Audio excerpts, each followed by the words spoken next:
Eh bien, c'est le dernier talk de la matinée. C'est Sylvain qui va nous parler. C'est le deuxième Sylvain de la matinée. Mais pour un talk différent, sur des gestions de journée de 35 heures. J'ai déjà eu la chance de voir ce talk à Tours. Il était formidable. Merci. Je demande un tonnerre d'encouragement à Sylvain pour ce talk. Merci. Ce talk est à la fois une présentation et une prestation. Ouvrez bien les yeux. Merci Antoine. Bonjour tout le monde. Petite question dans la salle, qui est musicien? Ok, qui c'est qui joue dans un orchestre avec un chef d'orchestre? Ok. Bon, donc je vous expliquerai un peu ce que fait un chef d'orchestre. Donc, le talk aurait pu aussi s'appeler Comment être chef d'orchestre a permis de hacker mon cerveau. On va comprendre pourquoi par la suite. Ah, je vais le faire à la main alors finalement. Ça me fait... Ah. Mais pourtant, j'ai fait partager.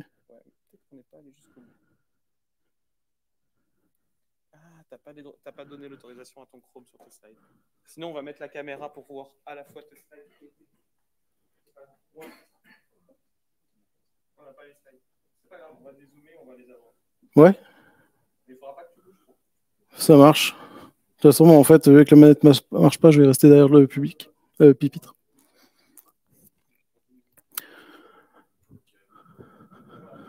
Ok.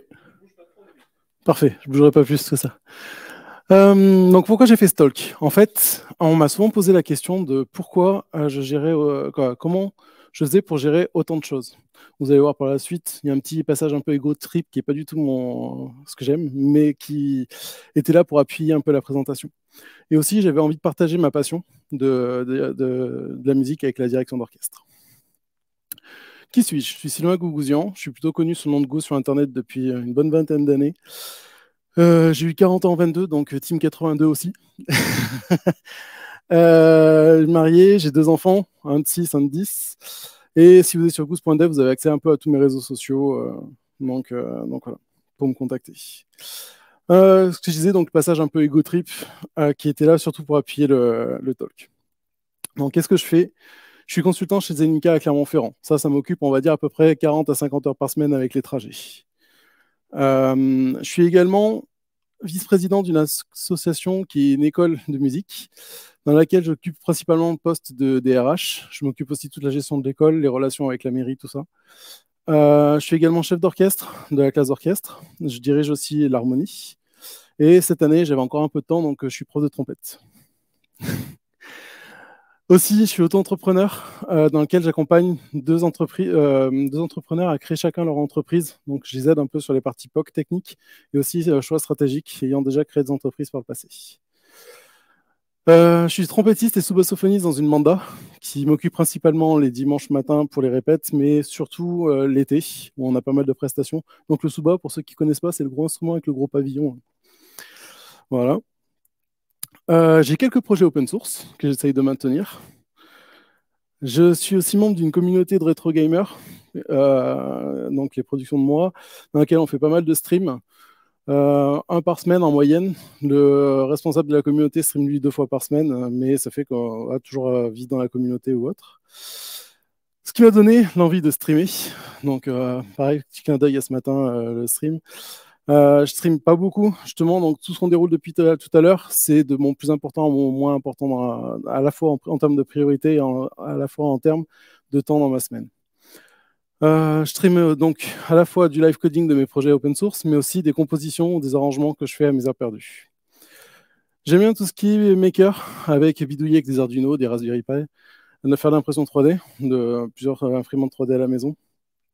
Ce qui m'a permis de transmettre cette passion à mes enfants et qui m'a donné l'envie de créer une web TV avec un ami. Donc là, le projet est en cours de création. On va sûrement plus travailler cet été sur tout ce qui va être des streamers en code, en making, pour destination de public enfant. Je fais aussi un peu de politique. J'étais suppléant pour les législatives, par exemple, la dernière fois. Donc voilà, et puis en fait non, ça fait un peu beaucoup quand même, j'arrête. J'ai essayé de savoir d'où ça venait, comment je me suis retrouvé dans cette situation un peu. En fait, depuis tout petit, je suis baigné dans le modèle associatif. Mes parents, ma mère était présidente d'un comité de jumelage. Mon père était chef d'orchestre de l'harmonie d'où j'étais. Ça fait que depuis tout petit, en fait, je baigne dans ce milieu associatif. Je vois le bien que ça fait aux gens autour. Et donc, je me suis dit, je voulais transmettre aussi un peu cette tradition et reproduire ce schéma. Pendant l'adolescence, donc l'adolescence pour moi c'est la période où je suis un peu plus adulte, mais où je suis pas encore parent en fait. Donc j'ai appris à dormir assez peu, surtout à dormir le week-end. En gros, pourquoi? J'étais étudiant, donc 40 heures par semaine à peu près. Sauf que j'étais aussi impliqué, comme je m'intéressais un peu à la politique, je m'impliquais énormément dans les conseils d'administration des l'IUT ou de l'UP où j'étais. J'étais au conseil d'études de vie universitaire également. Je participais à des projets open source, j'accompagnais des startups à monter leurs projets. Et puis, en fait, quand j'ai commencé à travailler, je me suis remis au sport, donc judo. Et avec un ami, on a créé un logiciel de gestion de compétition. Et donc, on participait aux compètes nationales du FOLEP, dans lequel on se baladait un peu partout en France et avec notre logiciel. Puis est venue la parentalité. Et là, c'est fini les week-ends à faire dodo, en fait, hein, c'est compliqué.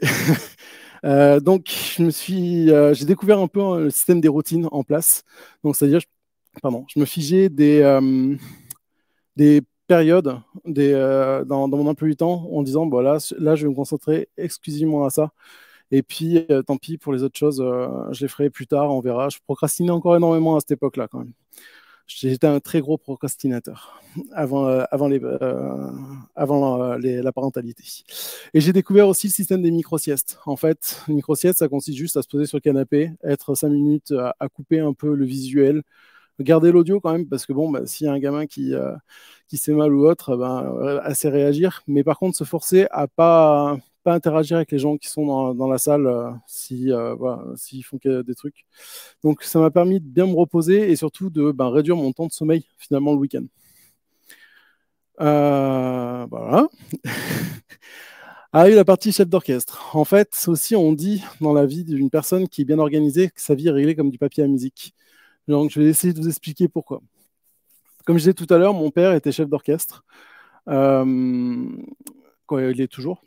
Mais il m'a donné, il y a 20 ans, mes premières occasions à diriger un orchestre. Et là, depuis 4 ans, toutes les semaines, je fais ça. Et là, depuis janvier, je fais ça 2 fois par semaine en plus.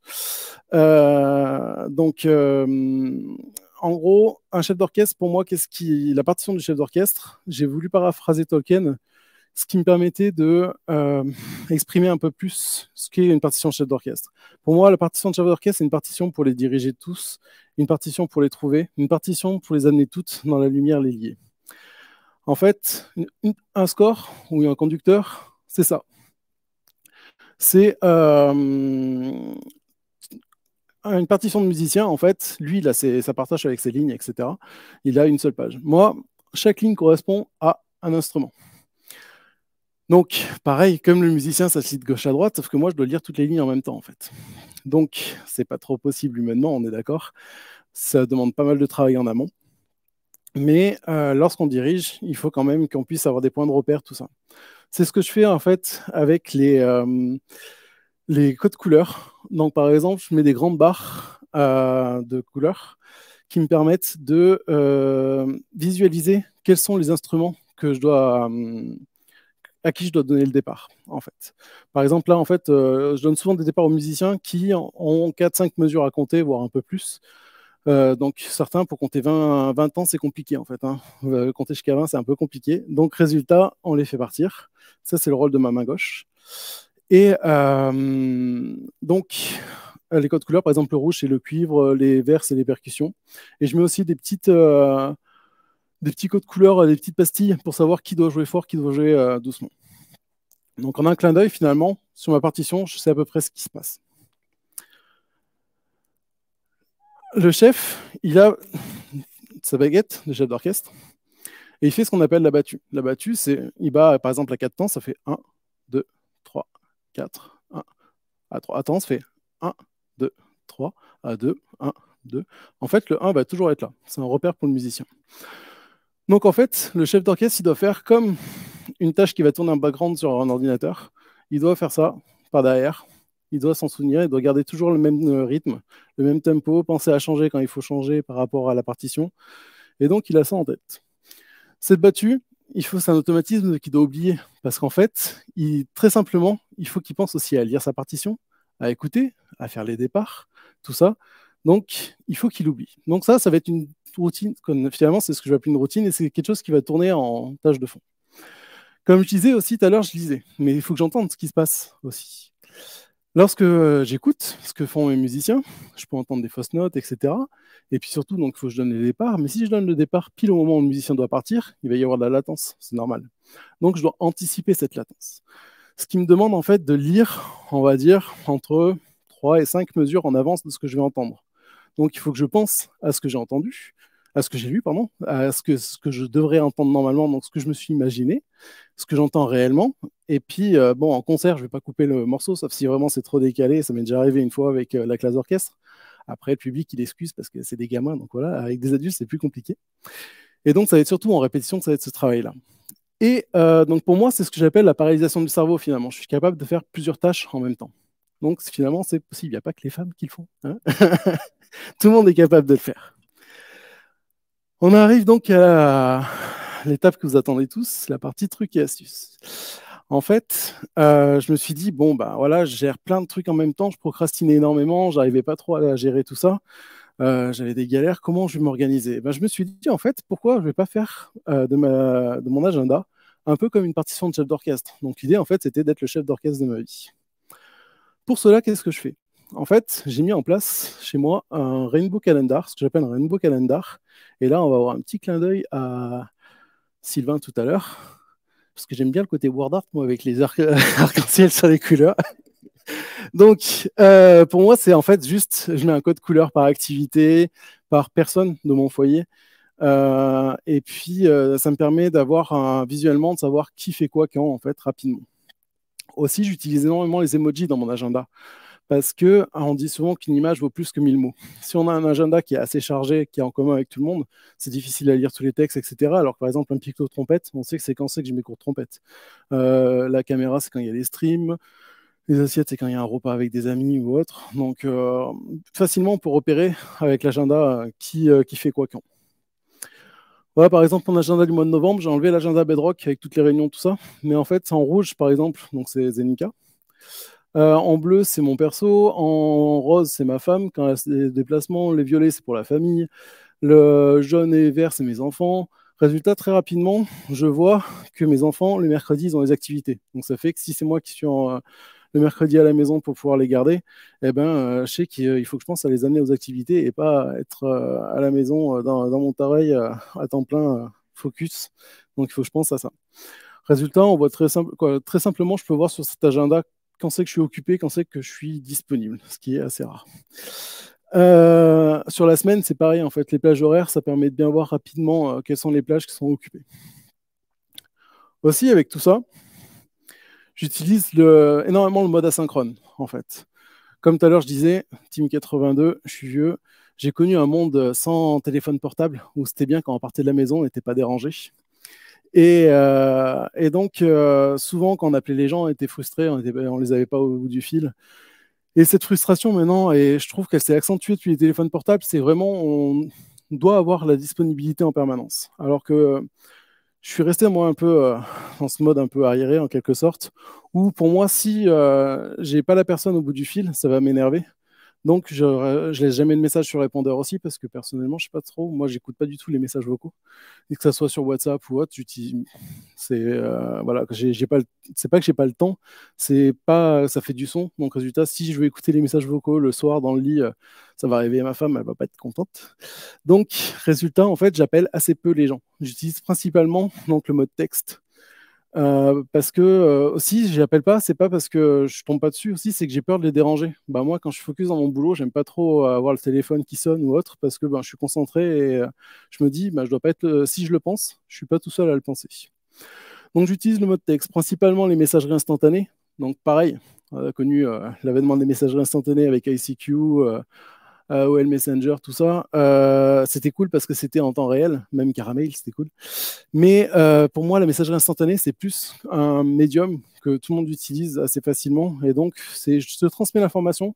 S'il n'y a pas de caractère d'urgence, s'il n'y a pas une petite lanterne rouge ou autre, en gros, bah, s'il n'y a pas d'urgence, au moins tu as l'information, tu la liras quand toi tu as envie de la lire, quand tu auras le temps de lire. Et moi, je suis sûr que c'est transmis. Parce que si j'ai cette information-là qu'il faut que je pense à transmettre, donc j'appelle la personne, elle n'est pas disponible. Résultat, je me fais une tâche cron dans la tête qui, en gros, ben, dire, bah voilà, il faut que je pense à la rappeler. Il faut que je pense à la rappeler, donc il faut que je me souvienne de quoi il faut que je lui parle, qu'il faut que j'appelle cette personne, donc ça surcharge mon cerveau, et j'aime pas ça. Pareil, j'aime pas trop utiliser les mails, on verra un peu par la suite. Pourquoi? Donc principalement messagerie instantanée. Aussi, j'ai appris à prioriser. En fait, le gros souci que j'ai eu au départ quand je procrastinais aussi énormément, c'était que bah, en fait, j'aimais prendre plein de projets, en fait, parce que tous les projets, j'ai trouvé super intéressants. Mais je me mettais dans la peau de la personne qui était en face et je me dis, elle doit être un peu déçue parce que le résultat, il n'est pas à hauteur qu'elle attendait. Et donc, parce que, pourquoi? Bah, très simplement, j'avais trop de choses à faire, donc j'ai bâclé certains travaux. Et j'aime pas ça. Et donc, j'ai appris à savoir dire non, à dire, bah, écoute, ton projet, est-ce qu'il est si pressant? Est-ce qu'on peut pas le décaler un peu? Voilà, donc apprendre à prioriser. Et sinon, bah, dire non aussi, bah, ton projet, écoute, il est cool, mais là, je suis vraiment chargé et j'ai pas le temps, donc s'il te plaît, on verra ça plus tard. Et puis sinon, bah, je peux te conseiller d'autres personnes. Pareil aussi, j'essaye d'optimiser, de paralyser un maximum les choses. Donc, comme je disais tout à l'heure, j'aime pas trop utiliser les mails. En fait, pour moi, le Zero Inbox, qui est une méthode, c'est une grosse optimisation. En fait, c'est pour moi, plus j'ai de mails dans mes boîtes de réception, c'est comme si j'avais énormément d'enveloppes sur mon bureau. En fait, plus on a des enveloppes sur son bureau à traiter, moins on a envie de le faire. Donc, moins il y a de mails, mieux c'est. Pareil, on m'a posé la question aussi des notifications. Les notifications, en fait, pour moi, je les laisse. C'est comme les musiciens quand ils font une fausse note tout à l'heure. Il y a eu un talk justement il y a 2-3 LFT sur couper les notifications. Je comprends, clairement. Moi, je peux pas les couper, en fait. Ça coupe pas spécialement mon attention. C'est comme je disais tout à l'heure, quand je dirige chez un musicien qui fait une fausse note, ok, ça c'est comme si c'était une notification où en gros, voilà, pense à faire ça plus tard. Une notification pas importante. Le musicien a fait une fausse note, ça arrive, tout le monde, hop, on lui dira après plus tard. Par contre, quand j'ai une notification urgente, c'est comme quand j'ai un musicien qui est complètement décalé, là, tac, j'arrête tout et puis je passe à cette notification. Donc pour moi, je les laisse les notifications, sinon ça me perturbe réellement.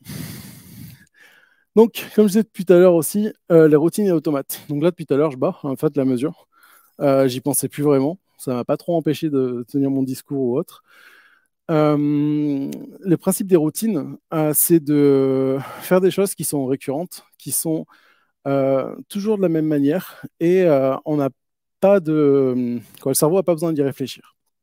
Donc ça permet de certains automatismes. Par exemple, le samedi, pour moi, il est toujours réglé de la même manière. Samedi matin, je mets cours de trompette, j'enchaîne sur le repas, je vais faire les courses administratives de l'école de musique, répétition. Voilà. Ça fait que le samedi, je sais qu'il est comme ça. Pour certains, la routine, ils vont dire que c'est un peu déprimant, mais en fait, pour moi, non, c'est rassurant, en fait, parce que mon cerveau, il n'a pas besoin de réfléchir à ça. Donc, le principe d'enchaîner des tâches aussi, toujours de la même manière, ça permet de simplifier tout ce discours-là. L'avantage, c'est que quand on a une routine, on peut empiler des choses. Bon, pas trop d'un coup, sinon ça se casse la figure. Mais en fait, on s'est aperçu avec plusieurs amis que plus on avait d'activités, plus on était organisé. Et on connaît des personnes qui ont, par exemple, avec eux leur travail, et dès qu'ils ont eu leur premier enfant, eh ben, ils étaient complètement paniqués, impossible de gérer leur boulot, etc. Parce que leur vie était finalement presque liée qu'au travail. Et avoir petit à petit des activités au fur et à mesure, on s'est aperçu que plein de gens faisaient énormément de trucs. Et c'était pas problématique parce que elles étaient assez bien organisées. On m'a posé lors d'un talk par une personne ici présente, comment tu gères ton imprévu? En fait, Antoine, en fait, c'est la panique, clairement. Parce que comme vous avez vu, mon emploi du temps est quand même assez bien huilé. Quand j'ai un gros, si j'ai un gros imprévu, voilà, il faut que j'apprenne à le gérer. Donc, comme vous avez vu au tout départ, il y a la priorisation. pour moi, la famille est plus importante. Donc, par exemple, si j'ai un enfant qui est malade, je vais voir avec le client pour lui dire, écoute, aujourd'hui, je peux rester en télétravail parce que mon enfant est malade. Ça gère ce genre d'imprévu-là. Pardon. Hop. On va couper ça. Donc, ce genre d'imprévu, ça va. Après, comme je disais aussi, j'ai pas streamé depuis quelques temps. Réellement, ça doit faire peut-être 2-3 mois que j'ai pas streamé. Pourquoi? Parce que je prends du temps à streamer sur la communauté. J'ai eu pas mal d'arrangements à faire pour la musique. Donc, résultat, ça m'a pris pas mal de temps le soir. Donc, pareil, se gère des priorités dans ce sens-là. Donc, ça me permet aussi de ce que je disais tout à l'heure, c'est voir un peu ce que je prioriser les choses. Voilà, pour moi, j'ai une pile de priorisation, c'est un peu ce que vous avez vu tout à l'heure. Donc, chaque chose, si sur l'imprévu, je décide si je change ou pas. J'ai essayé quelques méthodes pour m'organiser qui n'ont pas fonctionné sur moi. Après, je sais qu'elles fonctionnent sur d'autres. Vous allez en voir une que vous avez déjà vue dans un précédent LFT. J'ai essayé Pomodoro. Donc, tout le monde connaît Pomodoro, je pense. Ouais? Non? Ok. En gros, c'est un minuteur dans lequel on définit une période sur laquelle on se concentre. Et après, on a une période de pause, en fait, pour pouvoir se décompresser et se remettre à se concentrer. Personnellement, j'ai eu du mal avec cette tâche-là parce que quand je suis concentré, je peux me concentrer pendant 4 heures, c'est pas un souci. Et le fait de me mettre des pauses, ça me coupait dans mon travail, j'aimais pas ça. Donc j'ai vite abandonné cette méthode-là. J'ai essayé d'adapter, mais ça n'a pas spécialement plus fonctionné que ça. J'ai essayé le bullet journal qu'on a déjà vu donc quelques mois, que j'avais déjà vu auparavant.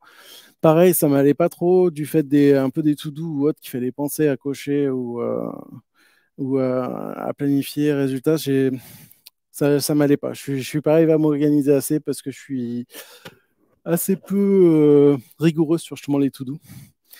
Et donc, j'ai trouvé un outil, comme je disais, j'utilise Nextcloud. Sur Nextcloud, j'ai Deck, qui est un peu comme notre Trello, en fait, donc avec le principe de Kanban, dans lequel je mets mes colonnes à faire en cours et fait. Ce qui est bien, c'est que ce to-do-là, il est rattaché à mon calendrier. Et donc, je peux séparer aussi en fonction de mes différentes activités. Et donc, c'est juste le truc qu'il faut que je pense à bouger la carte, ce qui est parfois assez rare.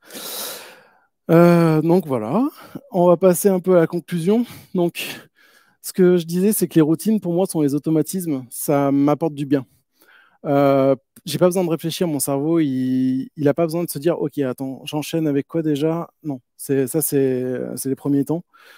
Donc ça fait qu'après, automatisme. Par contre, oui, ça se joue après, pardon. Ça m'a permis de voir aussi la gestion de vie familiale. Au moins, ma femme sait quand je suis pas là. On va dire plutôt, elle sait quand je suis là. Je sais quand elle est en déplacement, je sais quand mes enfants ont des activités. Voilà, ça permet aussi d'avoir peu de surprises. Typiquement, j'aime pas les surprises, donc avoir un emploi du temps bien planifié sur un mois, je sais que c'est bien calé et voilà. Par contre, en faisant ce talk et en faisant ce principe-là de Rainbow Calendar, je me suis aperçu que je passais quand même un peu trop de temps hors de ma famille. Donc, je suis pas un modèle à suivre réellement sur faire des journées 35 heures. C'est pas le bon plan. Ce que j'espère avoir donné dans ce talk, c'est de donner des petits conseils sur comment mieux vous organiser. Donc, je passe trop de temps hors de ma famille. Donc là, je suis en train de changer certaines activités pour prendre du temps avec eux. Mais par exemple, j'ai mis mes enfants à la musique. Ça fait qu'ils sont à la musique avec moi. Je les vois un peu plus comme ça. Après, comme je disais, c'est pas adapté à tout le monde. Les routines, pour certains, c'est déprimant. On m'a conseillé des bouquins sur le fait que les routines sont finalement bénéfiques pour le cerveau. Et c'est ce que j'expliquais avec l'histoire que le cerveau a plus besoin d'y réfléchir, en fait. Mais c'est pas adapté à tout le monde. Pour certains, les routines, c'est déprimant. Et puis, quand on a un gros changement, ça demande un gros refactoring. Par exemple, moi, là, pour venir chez Bedrock, j'ai à peu près entre 1h40 et 2 heures de trajet pour venir, et pareil pour repartir. Donc, ça me bouffe pas mal de temps dans la semaine. Et donc, le temps de retrouver un rythme, une dynamique, ça m'a pris à peu près un mois et demi pour tout remettre en place correctement pour refaire des projets. Voilà, je vous remercie. Et puis, si vous avez des questions, n'hésitez pas.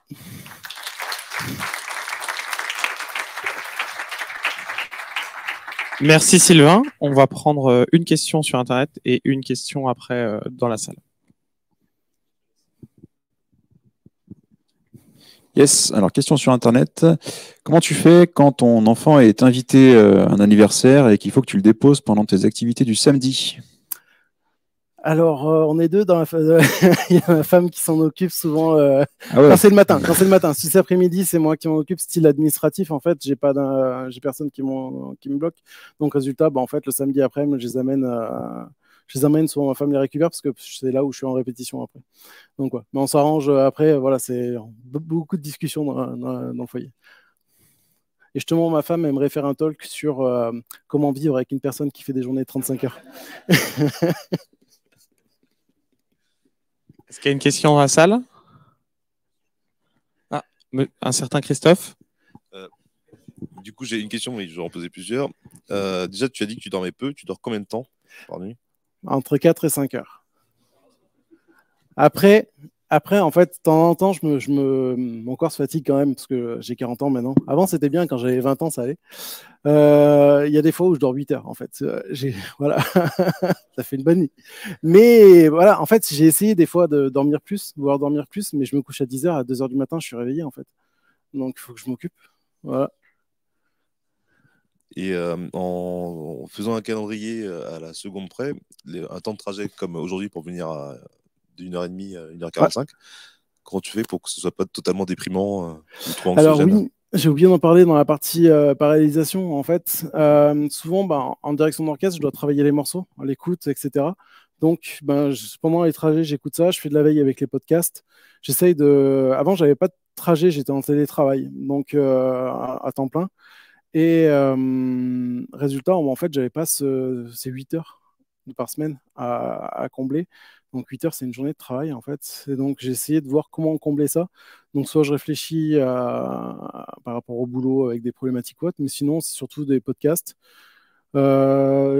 J'essaye de le faire, mais peu parce que j'aime pas ça. C'est quand j'ai les appels à passer pour l'organisation des concerts ou autre, je les fais aussi pendant ce temps-là.